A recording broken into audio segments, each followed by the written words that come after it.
தமிழ் சினிமாவில் முன்னணி நடிகையான நயன்தாரா மற்றும் இயக்குனர் விக்னேஷ் சிவன் ஜோடிக்கு 2 குழந்தைங்க இருக்காங்க. இவங்களோட குழந்தைங்க சரகஸ்னு சொல்லப்படக்கூடிய வாடகை தாய்முறை மூலமா தான் பிறந்தாங்க.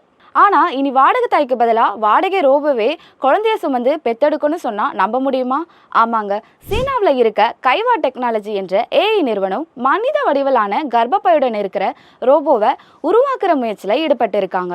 இந்த ரோபோ ஒரு பெண் வடிவில் இருக்கணும். இது கருத்தரிப்புல இருந்து குழந்தை பிறக்கிற வரை அனைத்தையுமே செய்யற மாதிரி வடிவமைக்கப்பட இருக்கிறதா தெரிவிச்சிருக்காங்க.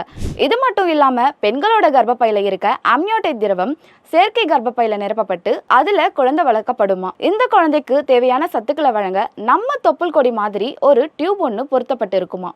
இந்த ரோபோவுடைய புரோட்டோடைப்பு 2026க்குள்ள முழுமையா உருவாக்க இந்த நிறுவனம் திட்டமிட்டு இருக்காங்க. இதை தயாரிக்க கிட்டத்தட்ட 12.17 லட்சம் செலவாகும்னு தெரிவிச்சிருக்காங்க. ஒருவேளை இந்த முயற்சி வெற்றி பெற்றா குழந்தை இல்லாம இருக்கிற தம்பதிகளுக்கும் மாற்று வழியா இருக்கும்னு நம்புறாங்க.